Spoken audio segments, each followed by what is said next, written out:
Miss Pudge, walking on the sidewalk, very proud of herself. Yes. Oh, don't get ahead of yourself. Yes. Very nice. Very. Oh! You got tangled up. Keep up.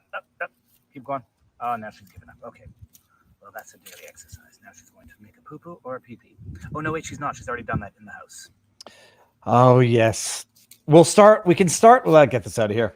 We can start with I don't know, good news or like happy stuff tonight, because otherwise we don't always have to start with a Jagmeet Singh or Justin Trudeau or something that makes you want to gag. And we're going to enter. It's going to be an interesting discussion tonight because a lot of you know who Heather McDonald is. And the topic, what I have discovered after having come to the States to live here temporarily for the time being, the racial question in the United States is, it's been imported as a political wedge issue in Canada as well, despite Canada not having the same history as America to the same extent. But it's one thing that I have not yet gotten used to. Racial tensions in the United States. Seems to me, I remember a time when the racial question was not everywhere, where it was not a constant political wedge issue at all levels. And it certainly wasn't the case that everything was driven by, what is it, diversity, inclusion, and equity? I'm joking. Diversity, equity, and inclusion, or EDI, IDE, whatever. Okay. Heather McDonald has written a new book called When Race Trumps Merit. And you just know that, but putting in the word Trump in the title, it's going to piss off a lot of people. So we're going to talk about that. Standard rules, everybody. You all know the rules here. These things, these wonderful highlighted comments called Rumble Rants or Super Chats on YouTube. YouTube takes 30% of those. Georgia has a Republican governor. Wouldn't he issue a pardon for Trump if he's convicted? Barnes might talk about that tonight or tomorrow. My understanding is that the governor at the state level doesn't necessarily have the same pardon rights, but I might have misunderstood something. Whatever. We'll try to get to the questions if there are any specific for Heather tonight. What else? This is going to be fun. We're going to end in about 15 minutes on YouTube and bring it over to Rumble exclusively. Let me just make sure that we are currently successfully live on Rumble. We are. And successfully live on Locals. Are we good? Because yesterday I forgot to put the link in. Yes. Good. All right. Without further ado, because both guests are here, I seem to be underdressed in our Viva Fry merch. Barnes is looking dapper. Heather is looking dapper. Here's what I'm going to do. I'm going to bring in Barnes first. Heather, I'm bringing you in 3, 2, 1. And I'm going to go to the bottom here so that if I want to pull up comments or questions, it will not interfere with you. Alrighty, this is it. We're live. Heather, thank you for coming on. I listened to over 2 podcasts with you today. And the one with Jordan Peterson is amazing, but I think we're going to get into some of the factoids discussed in there at some point tonight. Before we get into any of this, I like to just, for those who may not know who you are, 30,000-foot overview to let the public who might be seeing you now for the first time know who you are. Oh, no, you want me to say that? Well, first of all, thank you so much for having me on, David. It's an absolute honor to be with you guys. I'm a academic monkey. I had aspired always to be a professor. I could think of no greater good than being able to read books all my days and teach them. But I became disillusioned with the academic theory that I had uncritically absorbed as an undergraduate, known as deconstruction or post-structuralism. And I still sort of kept feeling like I wanted to get into academia, but as the decades passed, identity politics rose up, reared its ugly head, and destroyed any possibility of students being able to lose themselves in beauty. They were told that they should be narcissistically obsessed with their own race and identity and sexual identity and only read books that conform to those identities.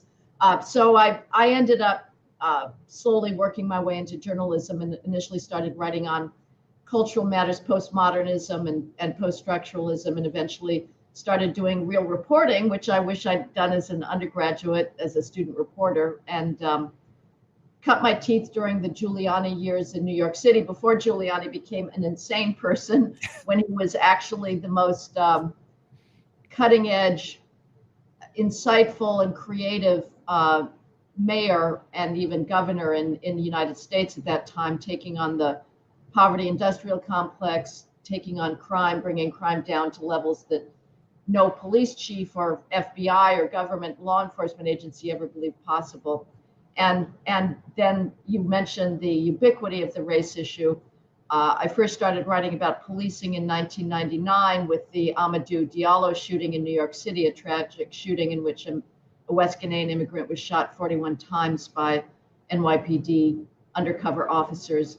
And so I've been since then covering a whole range of issues, from law enforcement to still what's happening in academia, and certainly the wholesale war on merit that is American race politics.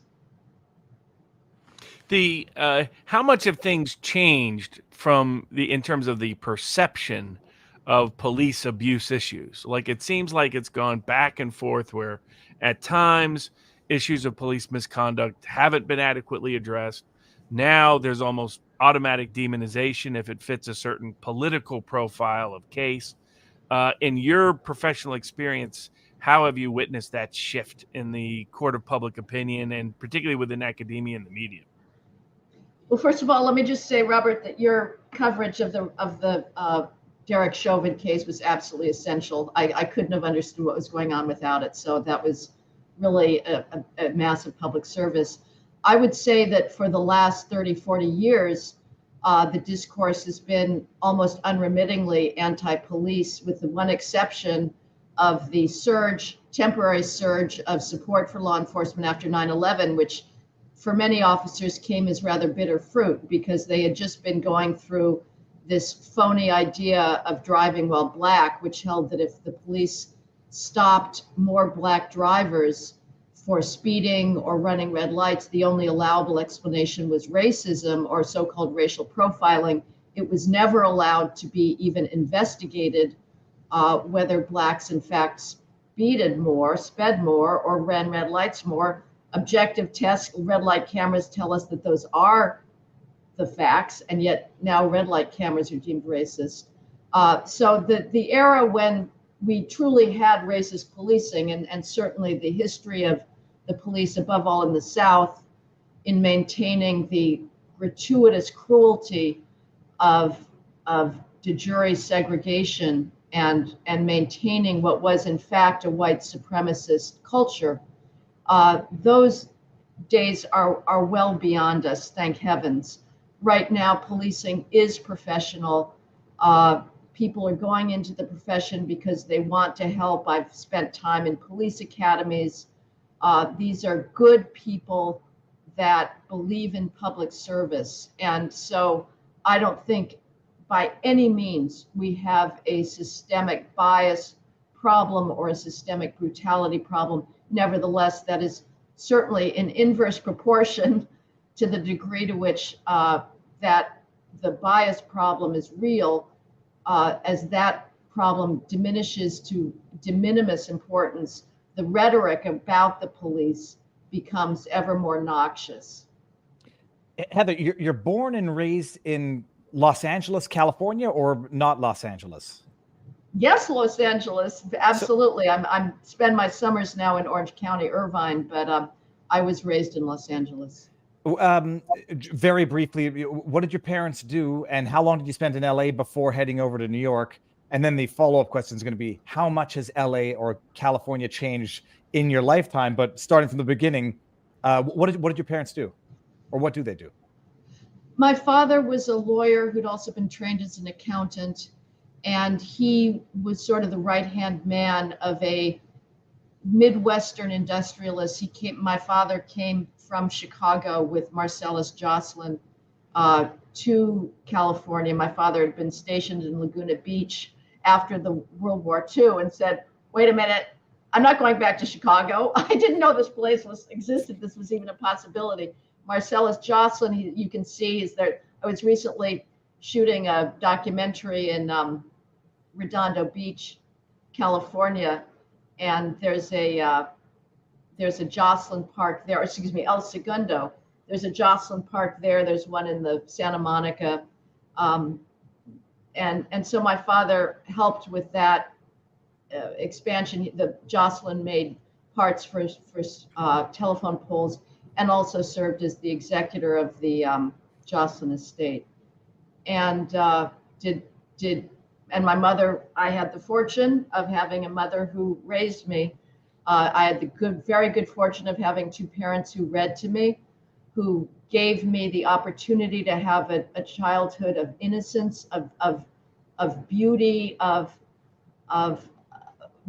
being able to participate in the great classics, children's classics of British literature, Wind in the Willows, Alice in Wonderland, the American classics of Stuart Little, Charlotte's Web. My father read to me the Tolkien cycle, a lot of Kipling, other Captains Courageous.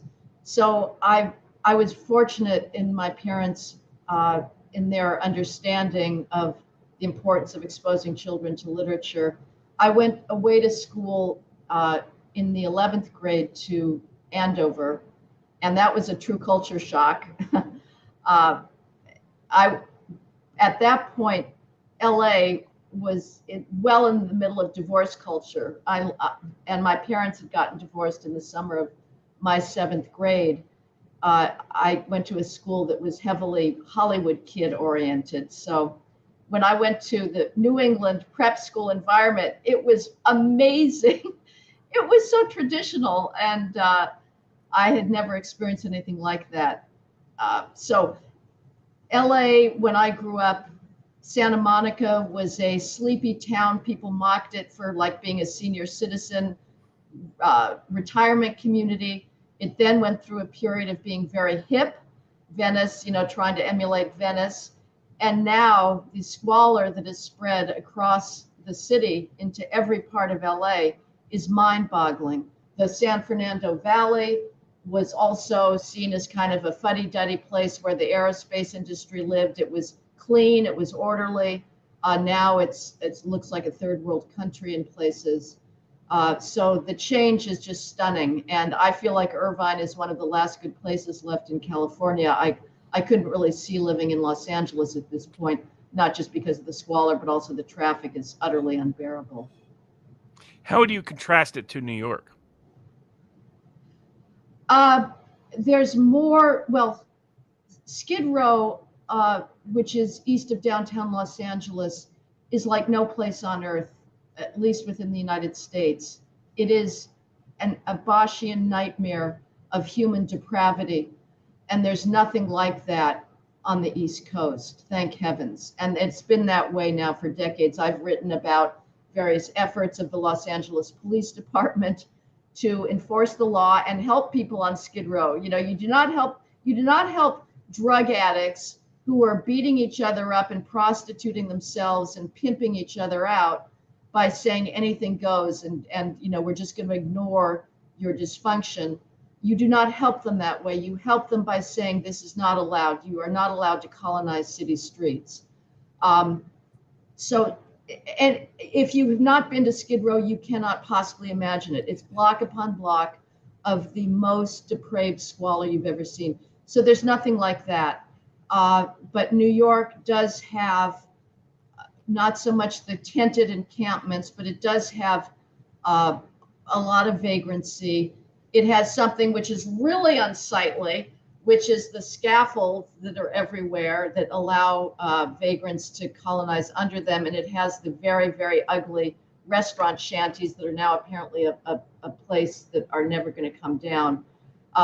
So I would say the contrast in California is more shocking because New York has always been more urban, and there was more to destroy, I would say, in Los Angeles. I'm just quickly reading on Skid Row, and I'm kind of learning things that I don't think I ever knew, that it started in the 1930s because it was known for its condensed homeless population, and then really took off, I guess, in more recent decades. Has it always been bad in your lifetime, or always been known for being bad and just gotten exponentially worse in the last couple decades? Well, it was a place where the police took people that were drunks, and you had the best possible type of vagrancy housing, which was still available, which were single room occupancy hotels known as cage hotels. They were extremely bare bones. You had a bed basically and no private bathroom. And the police would take people there in the paddy wagons and assume that you're not going to be in the great Beaux-Arts glories of downtown Los Angeles, where the banking industry was and the legal industry and many corporate headquarters. And that was a perfectly appropriate rule. Now we have San Francisco and LA declaring, oh, well, what homeless housing means, and I use the homeless phrase in scare quotes because this is not a housing problem, as has been said endlessly since the 1990s, and I'm sick of saying it myself. Vagrancy is a drug addiction and mental illness problem, but let's for now use the facile moniker of calling it homelessness. San Francisco says, okay, everybody's going to get a private apartment, including Los Angeles, with their own bathroom and kitchen and everything. $800,000 a unit. Sorry, never going to happen. And there's a reason why it's never going to happen, because the advocates do not want it to happen. They have a stake in keeping the streets as squalid as possible so they can continue to get completely unjustified funding where they do nothing. They send around their feckless outreach teams to politely inquire, oh, sir, would you please like our services and housing? The answer is almost invariably no. And the most radical of the advocates want the vagrants on the street where they can serve as a visual symbol of the alleged heartlessness of American capitalism. Robert, I just want one follow-up on that. I had just interviewed this pastor out of Canada named Artur Pawlowski, who said that he was feeding the homeless, sheltering, helping them off the streets. And he said he ran into problems with the government because he was too effective at doing what he was doing, and that there was effectively an industry that had been built around not resolving the homelessness problem, but maintaining it and arguably even exacerbating it. Is that, from your experience, is that the same thing in the States? Like there's per head financing, funding, and there's an incentive to make it worse and actually not resolve it, financially speaking? Well, yes. I mean, I'm not one for conspiracy theories, but one does have to just note the structural incentives here. You solve a problem, you don't get funding anymore. But I would say that the drive is as much ideological. It is a commitment to radical individualism only among the dysfunctional.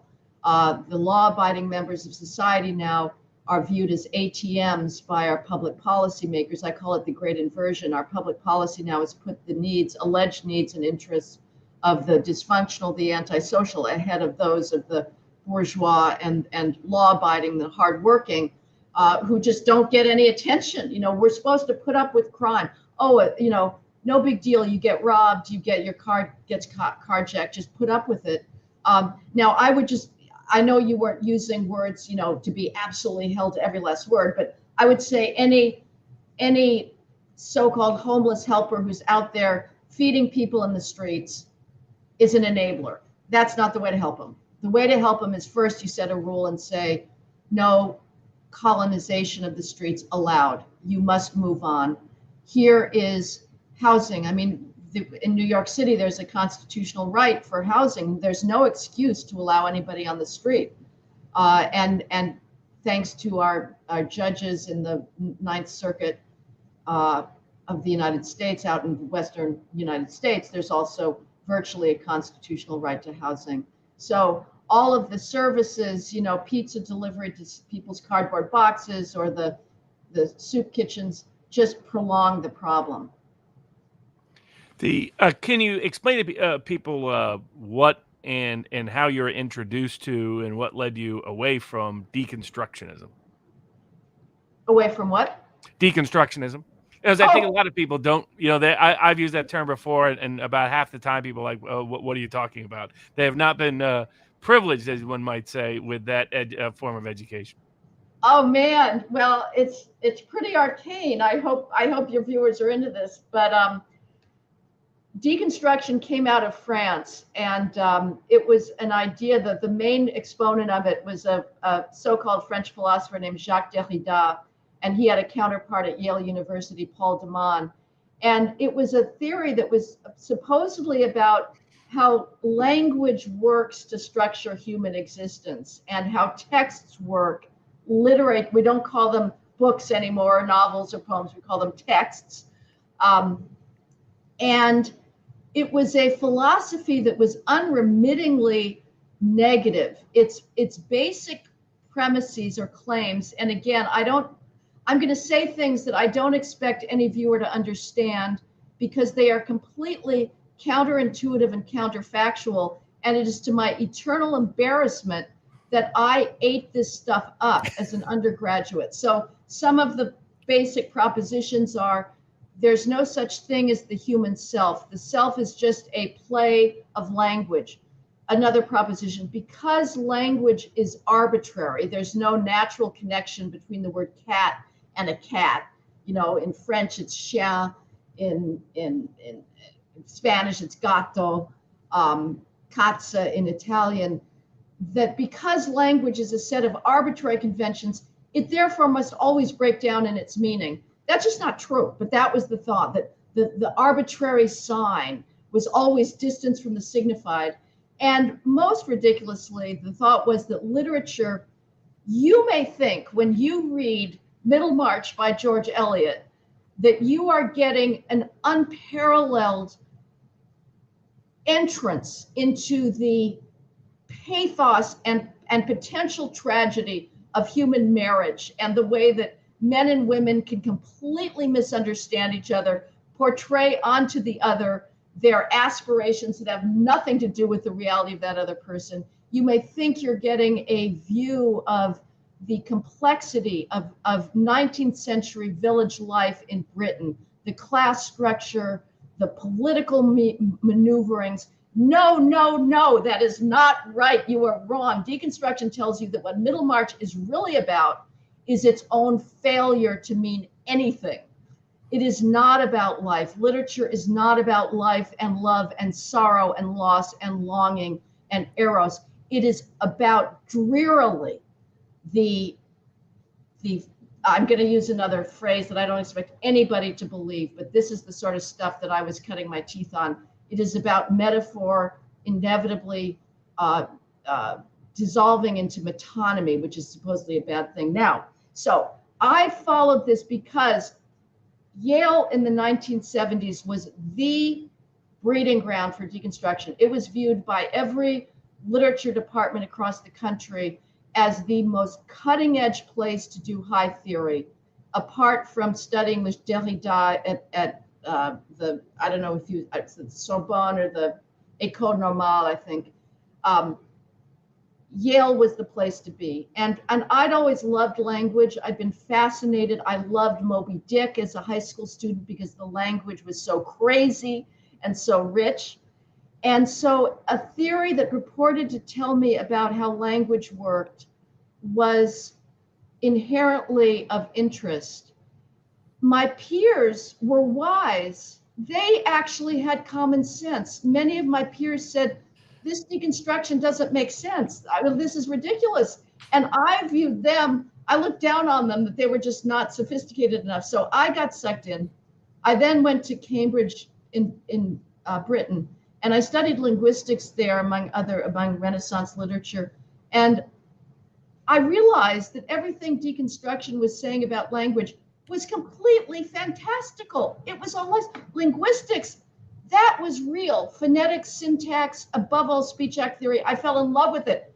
I went back to Yale to start a PhD in comparative literature, which was, again, the cutting edge thing to do. Yale's comp lit department was the place to be. And to my utter dismay, I heard Paul de Man saying the same bizarre, just macabre things again and again, that Shelley was all about mutilation and decapitation. It was very weird stuff. And I thought, my God, these people are saying the same thing as when I left, and it's all wrong. What do I do now? Because this was all I'd ever wanted to be. So I left, and I eventually went to law school because I was still interested in high theory and legal hermeneutics. So I went to law school, not because I want to be a lawyer, but because I was interested in critical legal studies.